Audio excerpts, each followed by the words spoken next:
अभी आपको 1-2 साल पहले हमारे यहाँ रतौल और कटिहार का जो दियारा क्षेत्र है वहां पे करीब 1750 एकड़ जमीन अधिग्रहित किया गया था एक टेक्सटाइल पार्क बनाने के लिए। लेकिन यहाँ के जनप्रतिनिधियों की अकर्मण्यता कहिए या अदूरदर्शिता कहिए कि वह योजना भी यहाँ से चला गया, दूर चला गया, वह प्रोग्राम भी यहाँ बंद हो गया। आज वो टेक्सटाइल पार्क हमारे यहाँ बन जाता है, ये रेता की जमीन पर जहाँ कोई फसल ठीक से नहीं उगता है तो वहां कम से कम युवाओं को रोजगार तो मिलता है। यहाँ के हजारों युवा जो बाहर गए हुए हैं उनको तो आज ही बगाह में रोजगार मिलता है। लेकिन इस मुद्दे पर किसी भी जनप्रतिनिधि के कान पर कोई जू नहीं रहेगा और वो योजना यहाँ से अधर में लटक के दूसरे राज्य में चला गया। जी, आने वाले 10 सालों में आप बिहार को कैसे बनाना चाहेंगे? भारत के 10 अग्रणी राज्यों में मैं बिहार को स्थापित करना चाहूँ। जी, आपके क्षेत्र के किसान, शिक्षक और छोटे व्यापारी किन सबसे बड़ी समस्याओं से जूझ रहे हैं? जैसे मैंने सुना कि यहाँ पे बस स्टॉप की भी प्रॉपर सुविधा नहीं है, यात्री पड़ाव तो है ही नहीं, यात्री सुविधा का घोर अभाव है। यहाँ अनुमंडल होने के बाद भी आज भी एक जो अस्थायी बस स्टैंड की व्यवस्था होनी चाहिए, टेम्पो स्टैंड की व्यवस्था होनी चाहिए, वो कतई नहीं है। यात्री दर दर भटकते रहते हैं बस पकड़ने के लिए या टेम्पो पकड़ने के लिए। यहाँ तक कि जो दूर के यात्री हैं वो आते हैं और कहीं वो सार्वजनिक शौचालय खोजते हैं कि भाई बस स्टैंड में महिलाओं के लिए उस तरह की व्यवस्था नहीं है कि महिलाएं कहीं भी जाकर शौचालय का इस्तेमाल कर सके।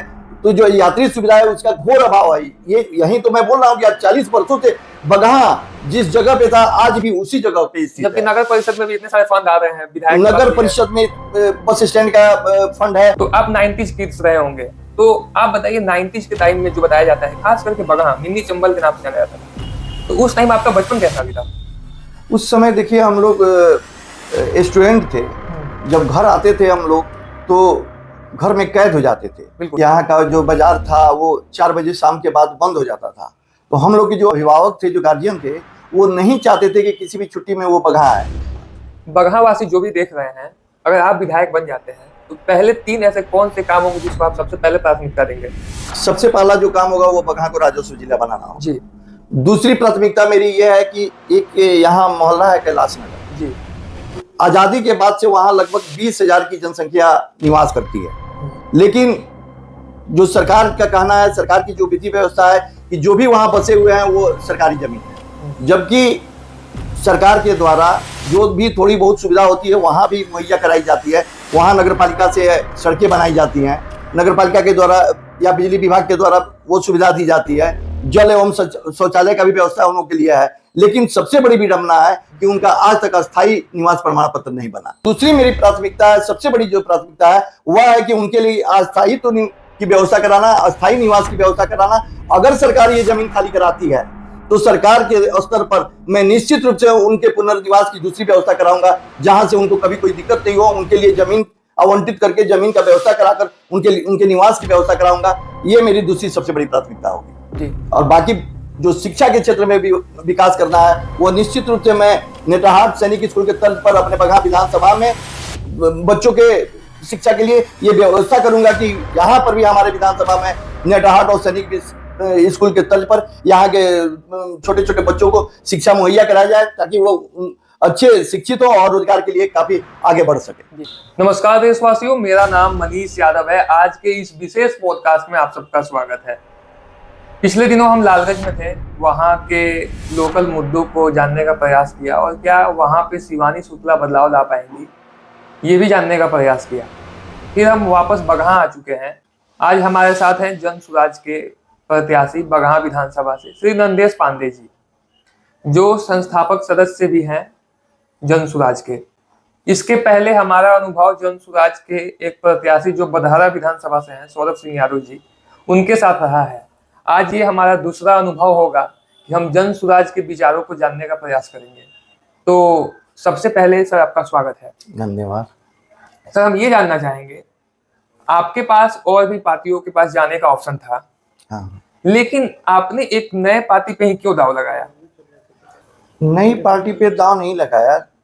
असल में इस पार्टी के जो सूत्रधार थे, जो जनक हैं जी, वो हमारे प्रशांत किशोर जी हैं। तो प्रशांत किशोर जी पूरे भारत में एक बहुत बड़े कुशल रणनीतिकार के रूप में जाने जाते हैं जी। जब वो बिहार की राजनीति के रणनीति बना रहे थे तो जगह जगह उन्होंने देखा कि भाई इतना सब करने के बाद भी आज भी बिहार उसी तरह पिछड़ा हुआ है। तो उनके मन में एक भावना आई कि अब बिहार को कम से कम बदलने का समय आ गया है, इसके लिए समय दिया जाए, अपना जो कुछ भी हो वो बिहार में लगाने के लिए तत्पर हो गए। तो उनकी इस भावना से मैं बहुत प्रभावित हुआ और उसी भावना से प्रभावित होकर मैं प्रशांत किशोर जी के साथ जुड़ा और जिस समय एक जन सुराज अभियान चला मैं उस अभियान का हिस्सा बना। जी, जैसे आपने बताया कि प्रशांत किशोर जी एक रणनीतिकार थे, उन्होंने अपने तरफ से काफी एफर्ट डाले होंगे, अलग अलग राज्यों में, बिहार में भी डाले और सरकार भी बनाई, लेकिन उन्हें लगा कि यहाँ बदलाव की जरूरत है। तो आप 90s किड्स रहे होंगे, तो आप बताइए 90s के टाइम में जो बताया जाता है, खास करके बगहा मिनी चंबल के नाम से जाना जाता था, तो उस टाइम आपका बचपन कैसा भी था? उस समय देखिए हम लोग स्टूडेंट थे, जब घर आते थे हम लोग तो घर में कैद हो जाते थे। बिल्कुल। मिनी चंबल के नाम से यहाँ का जो बाजार था वो 4 बजे शाम के बाद बंद हो जाता था। तो हम लोग के जो अभिभावक थे, जो गार्जियन थे, वो नहीं चाहते थे कि किसी भी छुट्टी में वो बगहा आए, क्योंकि कॉलेज के समय में लगता था कि ये लोग घूमने वाले हैं, घूमते हैं जब भी समय मिलता है अपने दोस्तों के साथ। तो उन लोगों के मन में एक डर बना रहता था कि शाम में कहीं दोस्त के साथ घूमने निकला है, कहीं ऐसा ना हो कि इसकी भी किडनैपिंग हो जाए। तो इतना मन में डर होता था हमारे पिताजी को कि ये इससे बढ़िया है कि छुट्टी भी हो तो वो मुजफ्फरपुर या पटना में ही रहे, कम से कम यहाँ रहेगा तो मन में जो डर है, जो संशय है, वो तो नहीं बना रहेगा। तो बहुत ही बुरा स्थिति में हम लोग यहाँ बगहा में अपना हम लोग जीवन बिताया है। यहाँ तक कि हमारे अपने सगे चचेरे भाई का भी किडनैपिंग हुई गया मेरे फार्म हाउस से। अच्छा। हरनाटाण में बैठे थे अपने घर में, वहाँ वो खेती बाड़ी था तो वहाँ वो देखने गए थे, लेकिन संजोग से 6 बजे शाम में ही आकर घर का ताला तोड़कर तो 10वीं सरगना थे लोग, उनकी किडनैपिंग कर लिए।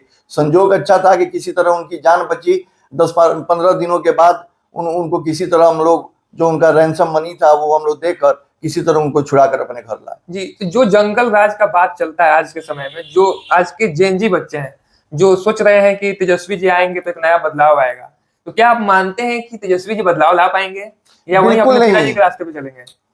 अगर अपने पिताजी के रास्ते पर नहीं भी चलते हैं तो लोगों के मन में जो घटनाएं घटित हुई हैं, जो देखे हैं, वो उसी घटना की पुनरावृत्ति से डर जाते हैं, सिहर जाते हैं।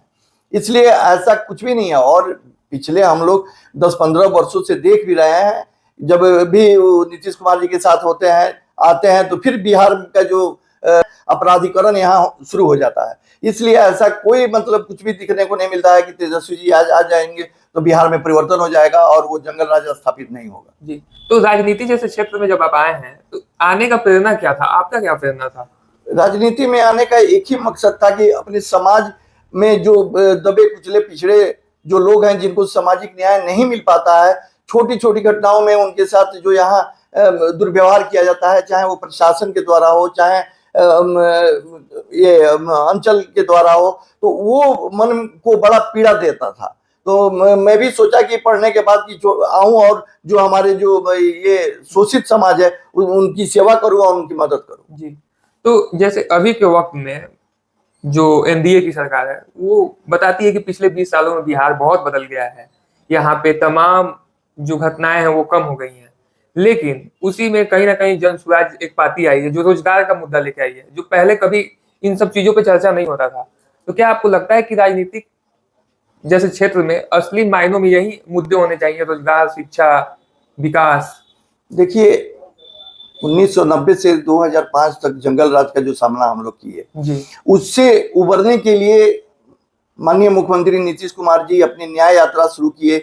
बगहा वाल्मीकि नगर से उनकी न्याय यात्रा यहीं से शुरू हुई थी। जी, यहाँ के लोगों ने विश्वास व्यक्त किया कि भाई इस जंगल राज से उबरने के लिए हम लोग नीतीश कुमार जी को सत्ता में लाएं तो हो सकता है कि इसमें सुधार होगा। और निश्चित रूप से उस समय कुछ समय तक बहुत अच्छा सुधार हुआ। 5-10 वर्षों तक लोग अमन चैन की जिंदगी जीने लगे। लेकिन 2010 के बाद की स्थिति हम आपको बता रहे हैं, 2010-15 से 15 भी रहा, 15 के बाद की स्थिति ये है पूरे बिहार में। जब से वो पार्टियों के साथ गठबंधन करने लगे, कभी राजद के साथ, कभी भाजपा के साथ, फिर कभी भाजपा को छोड़ते थे, फिर राजद में जाते थे। उसके बाद अफसरशाही इतना बढ़ गया कि वो एक तरफ तो हम लोग जंगल राज से पीड़ित थे, तो जंगल राज के बाद अफसरों के राज में पीड़ित हो गए, अफसरशाही का राजा हो गया। अब स्थिति हो गया कि कोई भी एक साधारण आदमी भी अंचल में चला जाए, अपना जन्म प्रमाण पत्र बनवाना हो, मृत्यु प्रमाण पत्र बनवाना हो, बच्चों का सर्टिफिकेट बनवाना, कोई ऐसा काम नहीं है जो बिना पैसा का हो जाए। तो अफसरशाही इतना बढ़ गया, दिन दहाड़े उनको घूस मांगने में कोई डर नहीं है, कोई भय नहीं है कि कौन क्या कहेगा या हम पकड़े जाएंगे। रोज पकड़े भी जाते हैं, रोज की घटनाएं भी देखी जा रही हैं, लेकिन उसके बाद भी उन अफसरों में डर नहीं है कि भाई ऐसे हम गरीबों को क्यों लूट रहे हैं, क्यों चूस रहे हैं। अपना मजदूरी करके जो थोड़ा बहुत पैसा रखे हुए हैं वो भी जाते हैं अंचल में एक रसीद कटाने, तो वहां भी 500-1000 रुपया उनको देना पड़ता है। परिमार्जन के नाम पर हजारों हजारों रुपया उनका बर्बाद होता है। भाई साहब, जो जमीन हम 50 वर्षों से अपना जोत रहे हैं, हमारे उसका रसीद हम कटाते आए हैं, उसका सारा कागज हमारे नाम से है, आपने अपनी विधि व्यवस्था के तहत उसको कंप्यूटराइज कराने की कोशिश की, अब कंप्यूटर में नाम गलत हो गया, खाता खेसरा में कोई अंक गलत हो गया, तो हम उसके लिए परिमार्जन कराइए। और परिमार्जन कराने में आपको कम से कम 10,000 से ऊपर एक परिमार्जन में खर्च आता है। कहां से गरीब आदमी अपना ये खर्च चला पाएगा, कहां से गरीब आदमी अपनी जमीन का देख रेख कर पाएगा। तो जंगल राज से छुटकारा मिला और इधर अफसर राज में हम लोग फंस गए। विधि व्यवस्था वही है, बस उसका रूप बदल गया है। एक तरफ हम लोग डकैत से परेशान थे, तो आज अफसर से परेशान हैं। जी, तो प्रशांत किशोर जैसे अभी बिहार के एक नए उम्मीद के रूप में उनको देखा जा रहा है, तो उनसे आपकी मुलाकात कैसी रही, पहली मुलाकात, और उनसे आपने क्या सीखा? देखिए, प्रशांत किशोर जी से जब मेरी पहली मुलाकात हुई, उस समय ही उनके दृष्टांत से, उनके जो दूरदृष्टि था कि बिहार में हमको क्या करना है, उससे मैं बहुत प्रभावित हुआ। क्योंकि बिहार की जो सबसे बड़ी समस्या है वो पलायन की समस्या थी, और उनका एकदम क्रिस्टल क्लियर उनका विजन था कि हमको इस पलायन को कैसे बंद करना है, युवाओं को रोजगार कैसे अपने राज्य में देना है। सबसे बड़ी सोच उनकी ये थी कि जो हमारे यहाँ के लड़के जो बाहर में जाके रोजगार खोज रहे हैं और वहाँ की फैक्ट्रियां चला रहे हैं, वहाँ का बिजनेस को मजबूत बना रहे हैं, वहाँ की जीडीपी को बढ़ा रहे हैं, कृषि का जो क्षेत्र है वहाँ का कृषि क्षेत्र उन्नत हो रहा है, क्या वही व्यवस्था अगर हम लोग बिहार में करें तो हमारे यहाँ स्थिति नहीं सुधर सकती है? हम क्यों नहीं दूसरे राज्यों के लड़के अपने राज्य में बुलाएं काम करने के लिए? ये इन सब बातों पर शिक्षा के क्षेत्र में उनका कहना था कि एक आज नेटरहाट विद्यालय है तो हमारे यहाँ इतने योग्य बच्चे निकलते हैं, अगर ऐसी ही व्यवस्था प्रत्येक प्रखंड में एक कर दी जाए, 2 प्रखंड में एक कर दी जाए, तो जो बच्चों में अंतर्राष्ट्रीय स्तर की शिक्षा है वो तो उन बच्चों को मिलेगा, तो निश्चित रूप से अच्छे रोजगार में जाएंगे। इन सब बातों से मैं बहुत प्रभावित हुआ और प्रशांत किशोर की तरफ आकर्षित होते गया। जी, जन स्वराज पार्टी जैसे आप बता रहे हैं कि रोजगार, शिक्षा, व्यवसाय, इन सब चीजों पर बात कर रही है, तो यही क्या इसको सबसे अलग बनाती है? बिल्कुल, औरों से अलग करने के पीछे सबसे बड़ी बात यही है। शिक्षा के क्षेत्र में आमूलचूल परिवर्तन हो, स्वास्थ्य के क्षेत्र में बहुत बढ़िया व्यवस्था हो, आम आदमी को भी सुधार में, स्वास्थ्य के क्षेत्र में सुधार मिले, रोजी रोजगार की जो बात है, रोजगार की सुविधा यहाँ है, पलायन बंद हो, जो लड़के हमारे दूसरे राज्यों में जाकर नौकरी कर रहे हैं उनकी सारी व्यवस्था हम अपने राज्य में करेंगे। तो आज जो दिवाली छठ पे जो घर लौट रहे हैं ट्रेन में ठूस ठूस कर, उनके आने की कोई व्यवस्था नहीं है।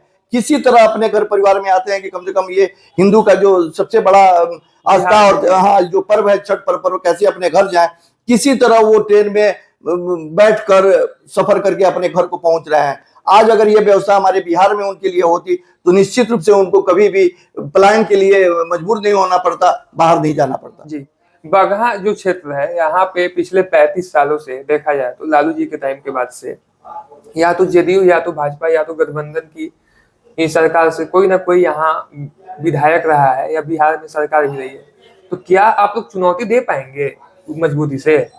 सारी जनता दे रही है, हम लोग क्या पूरी जनता बदलाव के मूड में है। जनता चूंकि 35 वर्षों से 15 वर्ष लालू जी को देख लिया, उसके बाद इन 20 वर्षों में एनडीए की सरकार को भी देख लिया उन्होंने। इन 35 वर्षों में बिहार में कुछ भी परिवर्तन नहीं हुआ। बिहार आज भी हिंदुस्तान का सबसे पिछड़ा, सबसे गरीब और सबसे अशिक्षित राज्य है। जबकि बिहार में संसाधन की कमी नहीं है, साधन की कमी है। साधन अगर उपलब्ध कराया जाए तो यहाँ के बच्चों में इतना टैलेंट है, यहाँ की युवाओं में इतना टैलेंट से भरे हुए हैं कि वो किसी भी क्षेत्र में बिहार को अग्रणी बनाने में वो पीछे नहीं हटे। जनता के बीच जैसे आप अभी जाते हैं तो मिल रहे हैं, क्योंकि चुनाव बिल्कुल पास में ही है, तो आप अपनी सबसे बड़ी ताकत क्या मानते हैं? जनता का जो समर्थन मिल रहा है वो वही मेरी सबसे बड़ी ताकत है।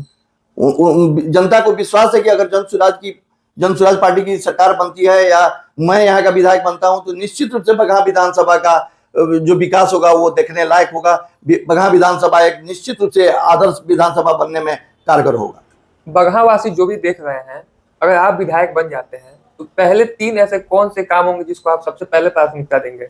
सबसे पहला जो काम होगा वो बगहा को राजस्व जिला बनाना होगा। जी दूसरी प्राथमिकता मेरी ये है कि एक यहाँ मोहल्ला है कैलाश नगर जी आजादी के बाद से वहां लगभग 20,000 की जनसंख्या निवास करती है।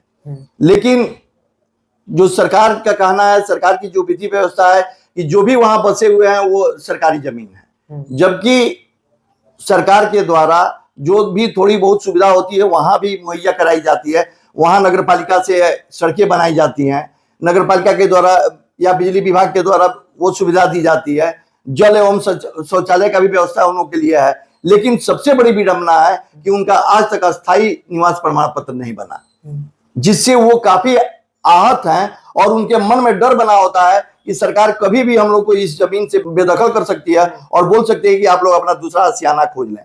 अब जो लोग यहाँ वर्षों से बसे हुए हैं, जिनके पास कोई रोजी रोजगार नहीं है, जिनके पास कोई व्यवस्था नहीं है, वो उस जमीन पर अगर सरकार खाली करा लेती है तो वो कहाँ जाएंगे?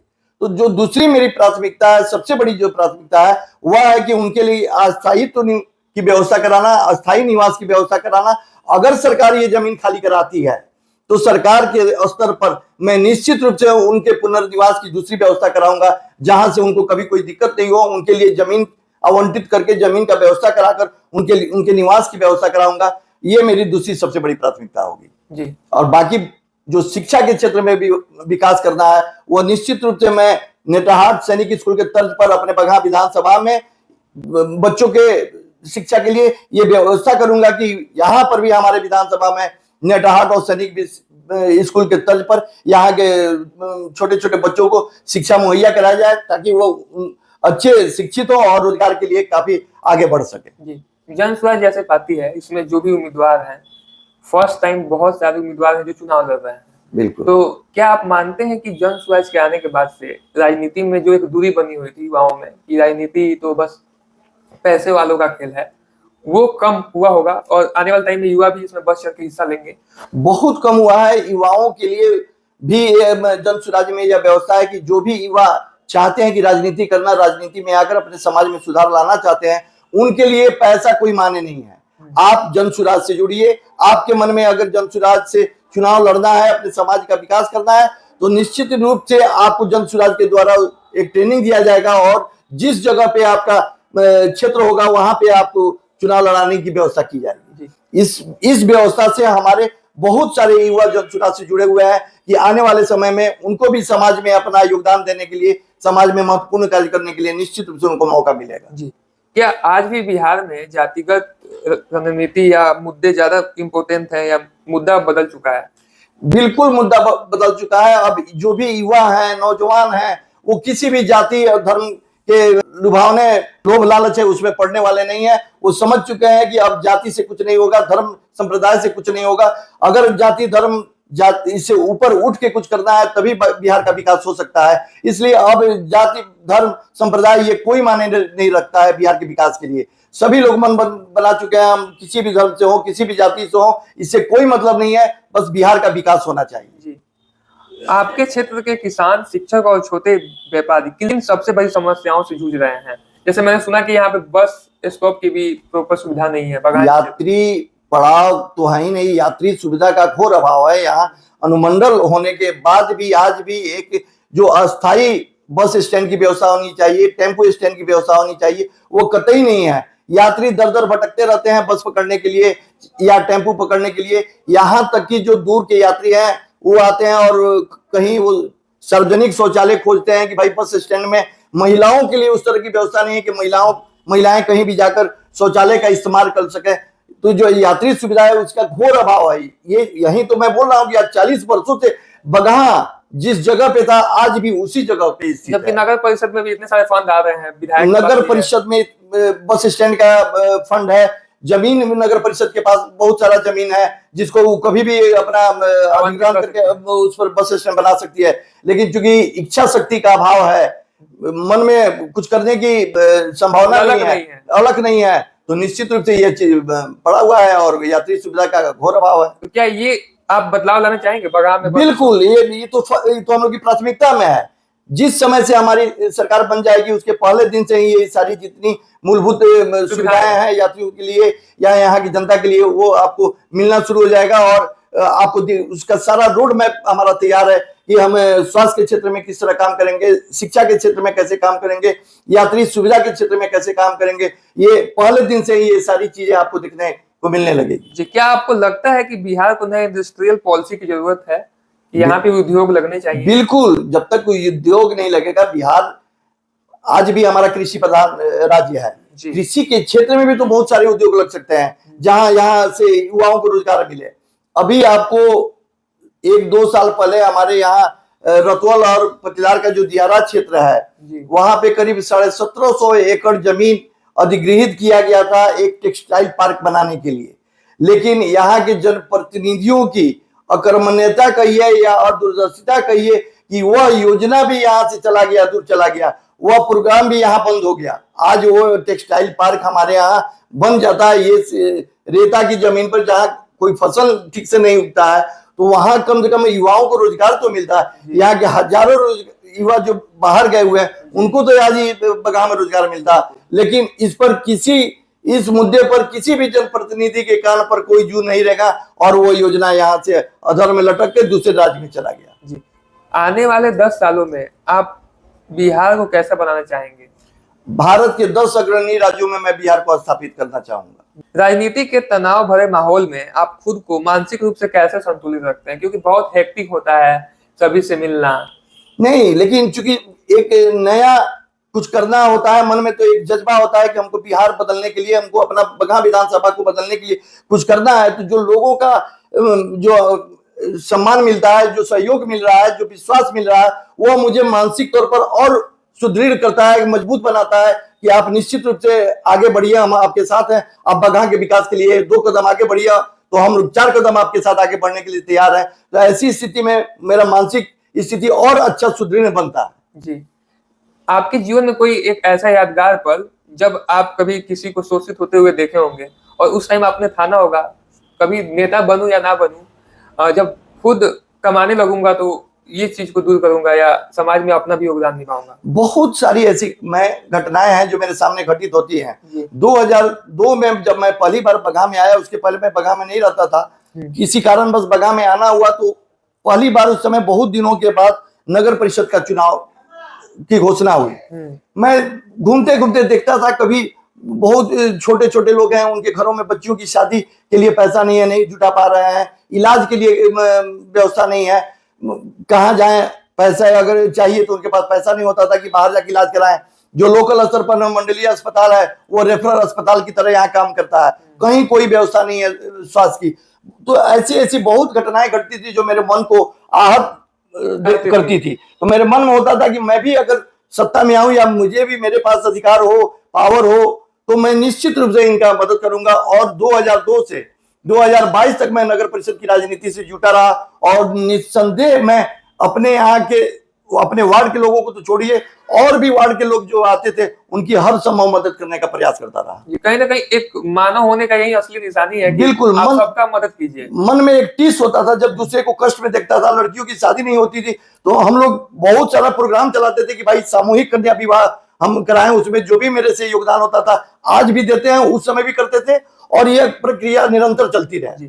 इसी बीच में परिवार आपके लिए राजनीति में क्या मायने रखता है? परिवार का सहयोग मेरे साथ बहुत मायने रखता है और परिवार का सहयोग मेरे साथ है तभी हम राजनीति में इतने आगे बढ़ सके। अगर पारिवारिक सहयोग नहीं रहता तो हर आदमी अपने परिवार में उलझ कर रह जाता है। लेकिन मेरे परिवार के लोग भी, चूंकि मेरी पत्नी भी एक बार वार्ड कमिश्नर रही यहाँ। जब ये क्षेत्र रिजर्व हो गया तो मेरी पत्नी को यहाँ के वासियों ने उनको जिताया और अपना प्रतिनिधित्व करने का मौका दिया। वो भी लोगों के बीच में उसी तरह रही और लोगों के बीच में जाकर उनका सेवा करती रही।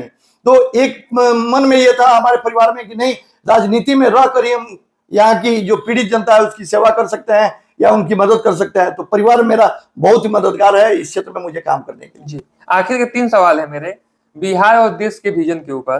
क्या बिहार की राजनीति अब विचारों की राजनीति की ओर लौट रही है? बिल्कुल, जो बिहार पूरे भारत में ही नहीं पूरे विश्व में शिक्षा के क्षेत्र में जाना जाता था, यहाँ का नालंदा विश्वविद्यालय, यहाँ का विक्रमशिला विश्वविद्यालय जो शिक्षा के क्षेत्र में पूरे भारत में के लोगों को और विश्व के लोगों को शिक्षा प्रदान करता था।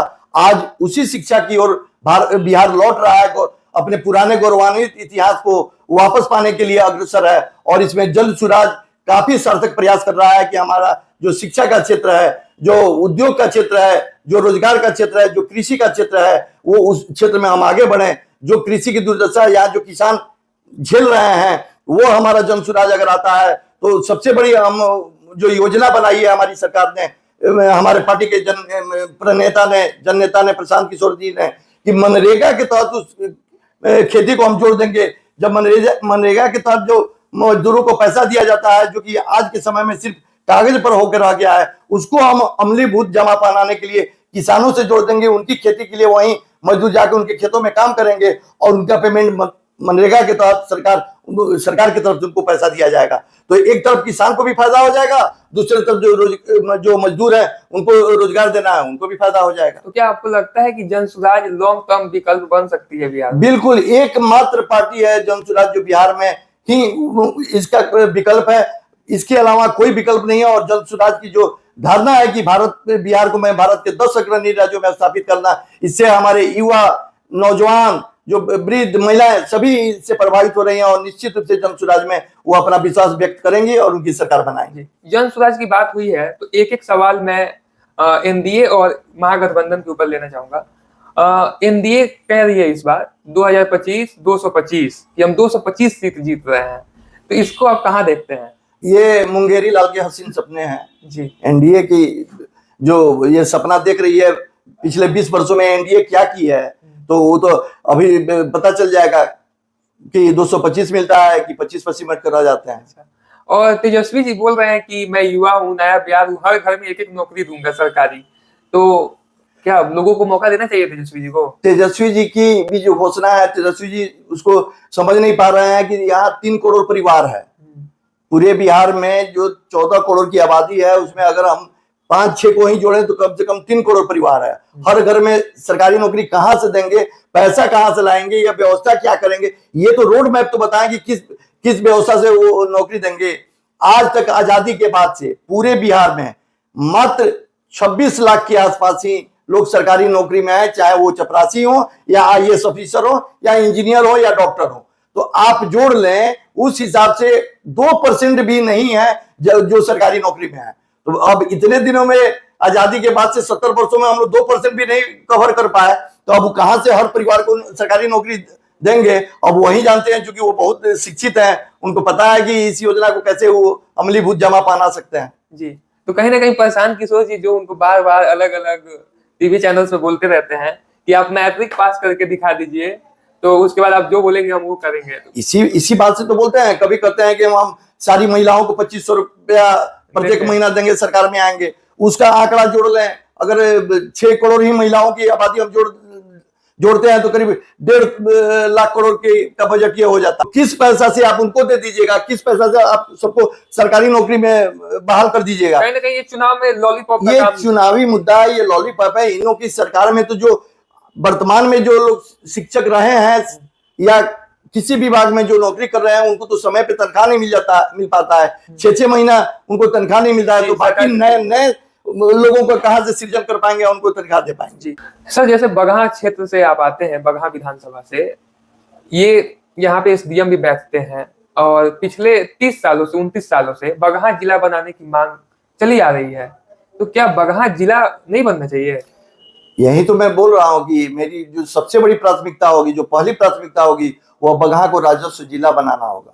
1990 में जब लालू प्रसाद यादव जी की सरकार बनी थी, उस समय से लेकर 2025 तक 35 वर्षों में हम लोग लगातार मांग करते रहे। बहुत हम लोग अपना एक बगहा विकास मंच बनाया कि बगहा को राजस्व जिला घोषित किया जाए, जिसमें सारे दल के लोगों को समाहित किया गया था, चाहे वो भाजपा से हो, चाहे राजद से हो, चाहे जदयू से हो या कांग्रेस से हो, कि ये सभी लोग मिलकर एक सर्वदलीय गुट बने और बिहार को बगहा को राजस्व जिला देने के लिए हम लोग जो भी करना पड़े, शांतिपूर्वक आमरण अनशन करना पड़े, धरना प्रदर्शन करना पड़े, हम लोग करें। लेकिन आज तक सरकार पे कहीं कोई जू नहीं रहेगा। सबसे बड़ी विडंबना यह है कि बगहा का जो क्षेत्रफल है वो आपको लगभग 125 किलोमीटर के दायरे में है। जी। तो मुझे नहीं लगता है कि इतना बड़ा क्षेत्र किसी भी जगह अनुमंडल के लिए होना चाहिए। ये हर तरह से, चाहे यहाँ की जनसंख्या हो, यहाँ का क्षेत्रफल हो, यहाँ का जो बाकी जो भौगोलिक दशा हो, वो हर तरह से राजस्व जिला बनने के लिए फुलफिल करता है। वो उसके पास सारी मतलब सुविधाएं बगहा में ये हो है, लेकिन उसके बाद भी राजस्व जिला आज तक नहीं बनाया गया। राजस्व जिला अगर ये बन जाता तो निश्चित रूप से बगहा का विकास भी आपको अब तक देखने को मिलता है। यहाँ नागरिक सुविधा भी हो जाती, यहाँ भी मेडिकल कॉलेज बनते, यहाँ भी इंजीनियरिंग कॉलेज बनते, यहाँ भी लड़कियों के लिए पढ़ने के लिए उचित अच्छे कॉलेज की व्यवस्था होती, प्रोफेशनल कॉलेज यहाँ खुलते, जिससे यहाँ के युवाओं को जो बाहर दूसरे राज्यों में पढ़ने के लिए जाते हैं, डिग्री लेने के लिए जाते हैं, कम से कम बगहा में तो वो सारी व्यवस्था होती। तो निश्चित रूप से ये हम लोग के मन में यह है कि जब बगहा का प्रतिनिधित्व करूंगा तो सबसे पहला जो काम होगा वो बगहा को राजस्व जिला बनाने का प्रयास रहेगा, और हमारी जन स्वराज पार्टी निश्चित रूप से बगहा को राजस्व जिला बनाएगी। अब हमारा रैपिड फायर राउंड है, एक शब्द में आपको जवाब देना है। आप प्रशांत किशोर जी के बारे में क्या सोचते हैं? बिहार के भाग्य विधाता हैं, निश्चित रूप से कुशल पथ प्रदर्शक हैं, और उनके नेतृत्व में बिहार बहुत आगे बढ़ेगा। भारत के वो निश्चित रूप से 10 अग्रणी राज्यों में बिहार स्थापित होगा। जी। नीतीश कुमार? पलटू राम जी हैं, कभी अपने सत्ता के लालच के लिए कभी राजद के साथ तो कभी एनडीए के साथ। जी। तेजस्वी यादव? ये तो 9वीं फेल राजकुमार हैं। जी। बगहा? बगहा बहुत ही अच्छा ये विधानसभा क्षेत्र है, और यहाँ संसाधन की कमी नहीं है, साधन की कमी है। ये चारों तरफ से प्रकृति से घिरा हुआ है, बहुत ही खूबसूरत जगह है, और मुझे मौका मिला तो निश्चित रूप से बगहा विधानसभा को एक आदर्श विधानसभा बनाने का प्रयास करूंगा। बिहार का भविष्य? बिहार का भविष्य शिक्षा, स्वास्थ्य और रोजगार। तो दोस्तों, आज हम थे प्रोफेसर नंदेश पांडे जी के साथ। ये बगहा विधानसभा से जन स्वराज के उम्मीदवार हैं। तो मिलते हैं अगले पॉडकास्ट में किसी नए गेस्ट के साथ। तब तक आप इस वीडियो को जरूर शेयर करें ताकि मेरा मनोबल बढ़े और मैं और अच्छे सकारात्मक पॉडकास्ट आप सब तक ला सकूं। सर, बहुत बहुत शुक्रिया। हम जरूर उम्मीद करते हैं कि अगली बार जब हमारी मुलाकात होगी तो हम कहीं और होंगे। बिल्कुल, और किसी बिल्कुल। और आपको भी बहुत बहुत धन्यवाद कि आपने आज की इस पॉडकास्ट में मुझे बोलने का मौका दिया, और मेरी ये जो भावनाएं हैं आम जनता तक पहुंचाने का आपने प्रयास किया। इसके लिए मैं आपको बहुत बधाई देता हूं, धन्यवाद देता हूं, और मेरी शुभकामना आपके साथ है कि ऐसे ही आप आगे बढ़ते रहें। आप युवा हैं, और युवा सोच रखते हैं, और युवा ही हमारे बिहार का भविष्य है। तो निश्चित रूप से आप अपने कर्तव्य क्षेत्र में आगे बढ़िएगा, यही मेरी शुभकामना है। मिलते हैं दोस्तों अगले पॉडकास्ट में। तब तक के लिए नमस्कार, जय हिंद।